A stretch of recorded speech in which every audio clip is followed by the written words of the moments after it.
Today I want to take a look at another poem by T.S. Eliot. It's an unfinished poem, Fragment of an Agon, SWEENEY Agonistes. I think the title comes from the Milton poem, Samson Agonistes, and there is a contrast, I guess, between the heroic past Samson and the modern era where the only representative can be Sweeney, the modern man who is debased in every way. Not someone struggling for his God as Samson was. So I think that's the first thing to bear in mind, that this is Eliot on his usual tack of criticizing modern society and seeing it as inferior to the past, whereas we could have real heroism in the past and heroic epics. Now we can only have mock heroic epics because of the characters that populate the modern world, such as Sweeney. So the first thing to do is listen to the poem, I think, and I have Eliot himself reading it, which is an interesting experience because he has this very prim English voice, which isn't very suitable actually for this poem, which I think should be delivered in a rougher kind of way. But that's what we were left with after Eliot kind of ironed out his East Coast American accent and took on the trappings of what he thought was a kind of standard English accent, British English accent. So let's bring it up and listen to it.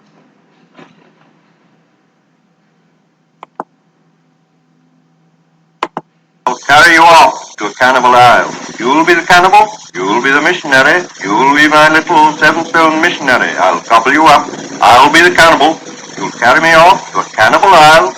I'll be the cannibal, I'll be the missionary, I'll convert you into a stew.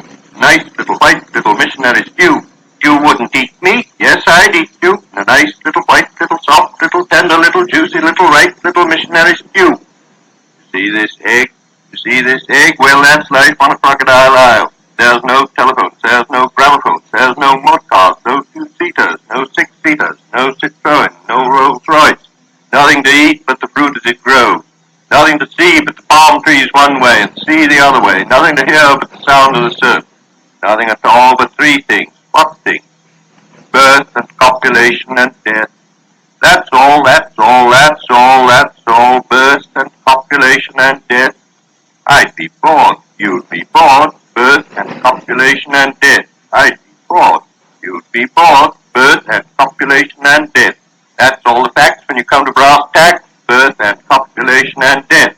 I've been born and once is enough. You don't remember, but I remember. Once is enough. Well, I think I shall pause it there. Yeah, so that's life on a crocodile isle. It seems that Sweeney is talking to Doris, and prostitute probably, and talking about life on a crocodile isle. So life on a crocodile isle is more or less life in modern society, and there's nothing to do except just copulate and be born and die. And Doris says that she'd be bored, and Sweeney says that's all life is, really, just copulation, birth, copulation and death. So yeah, life has been reduced to these basic things, and there's nothing else to do. It's just a big bore. There's no spirituality underlying it that gives it meaning. So I find myself in agreement with Eliot on certain points, like being a Buddhist. I see how samsara is unsatisfactory and must be unsatisfactory. The three characteristics are anicca, dukkha, and anatta. Anicca, impermanence; dukkha, suffering; and anatta, uncontrollability. But unlike Eliot, I would I would think that samsara is naturally like that. It's always been like that, and it always will be like that. I don't look back to some perfect time in the past when everything was great. It was always the nature of reality, and it's only by employing certain techniques that one can get beyond that. But in essence, I can agree with him that that's how samsara is. But I think Eliot would think there's been a big deterioration, and it didn't used to be like that. Now it is. Probably seeing modern life as devoid of spiritual values, whereas in the past there were spiritual values. I would kind of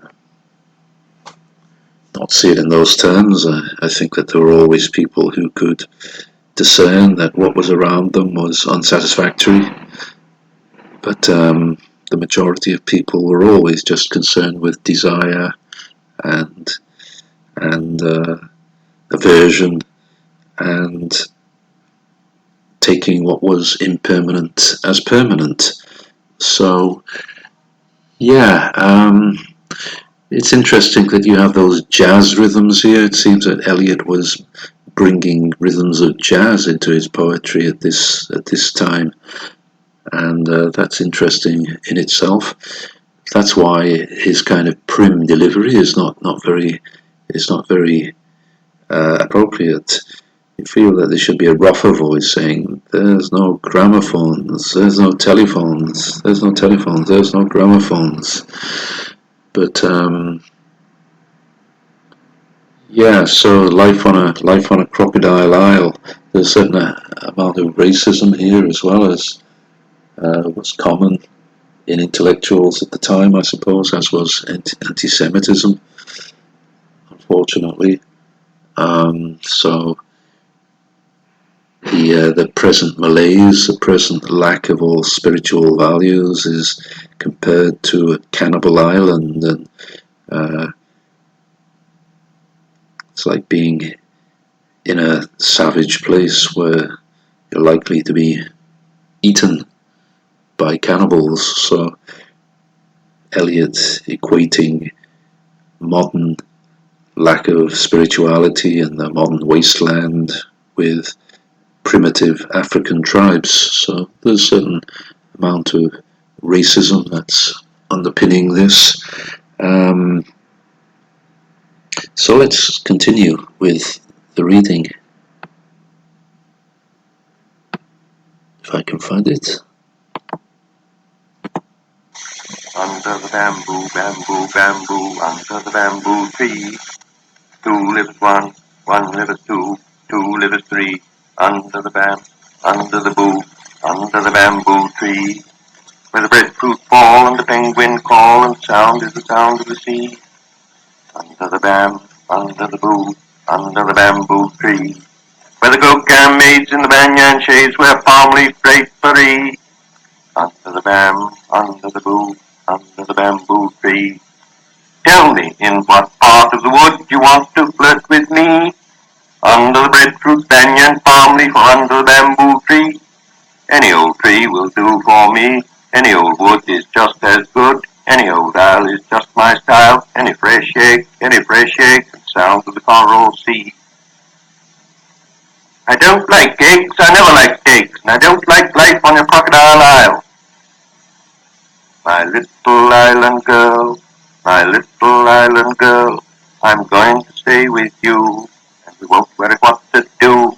We won't have to catch any trains, and we won't go home when it rains.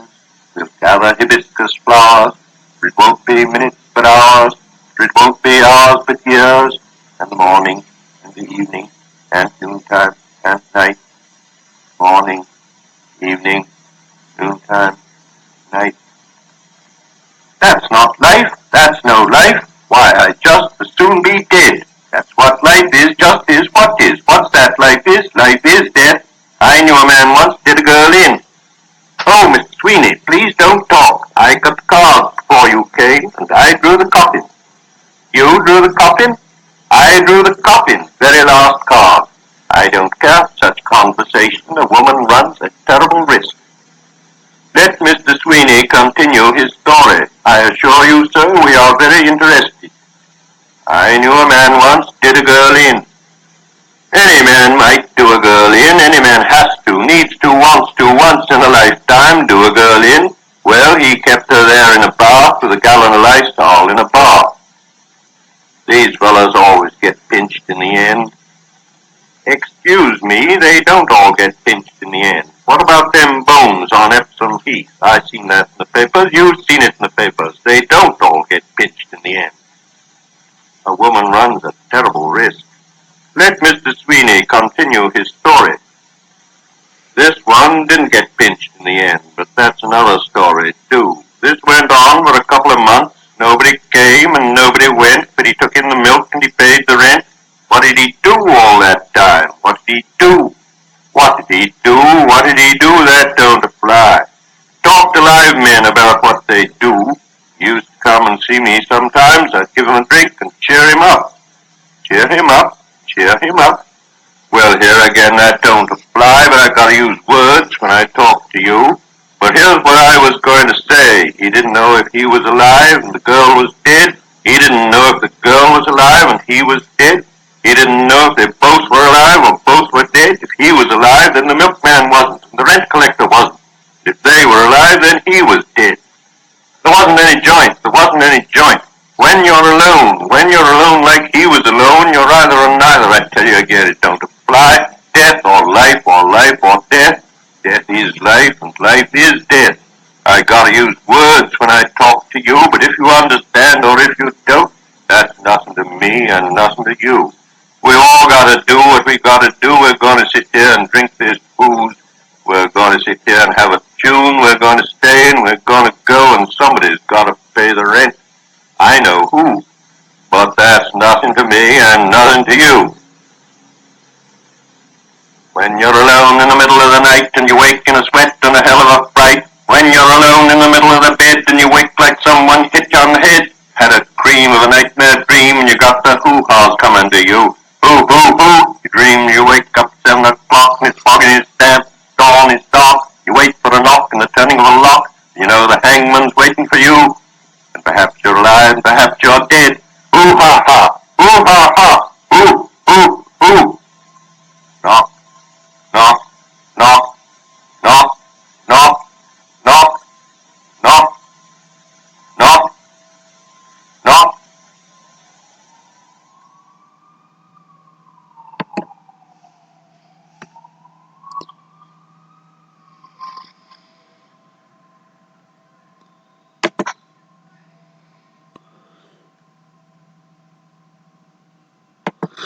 Okay, so interesting. Um, yeah, so talks about uh, the modern wasteland, and Doris says that she'd just as soon be dead, really. And Sweeney tells her that life is death and death is life. Starts talking about lurid murders in the newspapers, and even goes as far as to say that everybody should do a girl in at some time, and says that life and death is basically the same thing. So this is hell, really. This might as well be hell. These people are caught up in a modern hell, and the other characters begin to ask Sweeney more questions about this, and he's talking about murder that was in the newspapers, somebody who killed a girl and kept preserved the body, and it's all horrible, and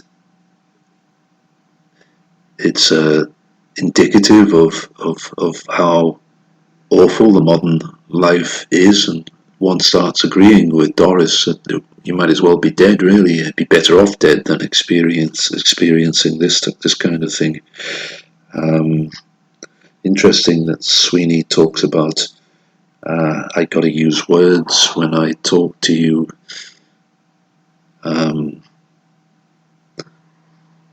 But he says if people understand him or not, it's really meaningless. That's nothing to me and nothing to you. Somebody's got to pay the rent. And Doris says, yes, and I know who. Sweeney says, yes, but that's nothing to me and nothing to you. So everything is meaningless in this modern wasteland, and everybody is just thinking of lurid stories from the newspapers, and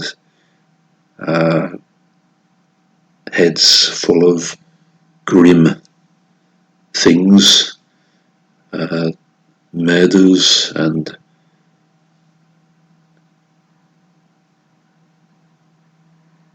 evil doings, and all that's here is just birth and copulation and death, as Doris says. I'd rather be dead.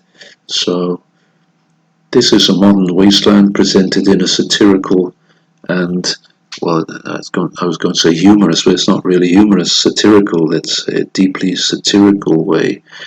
Could be incredibly sad, but the way Eliot is presenting it here is just stark and awful and deeply satirical.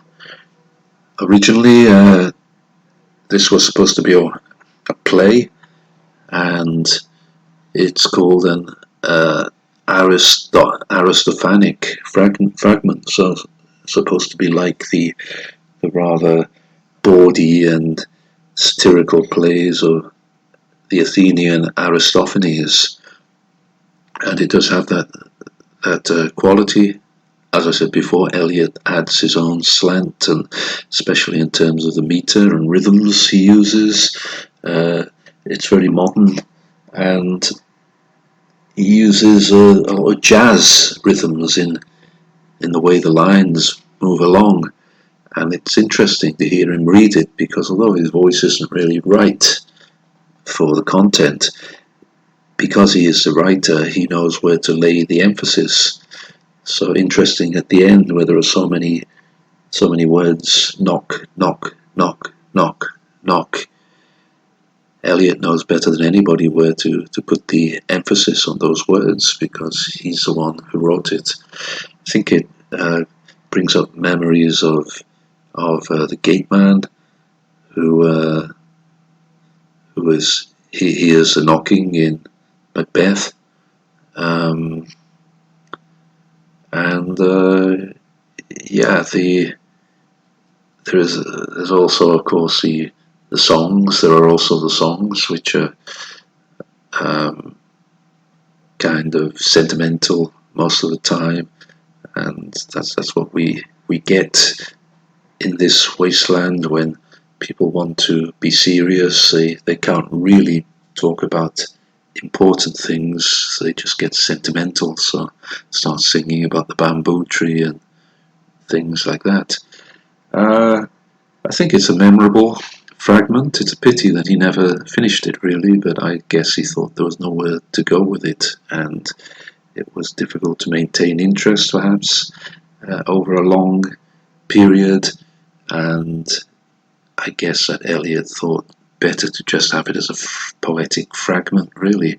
I kind of made my point, and there's not really anywhere I can take this dramatically. So I think I understand why he never completed it. I always enjoyed it. It's kind of very interesting from a rhythmic and metrical point of view and satirical point of view, the way the rhythm and meter is allied to the satirical intent of the writer. A great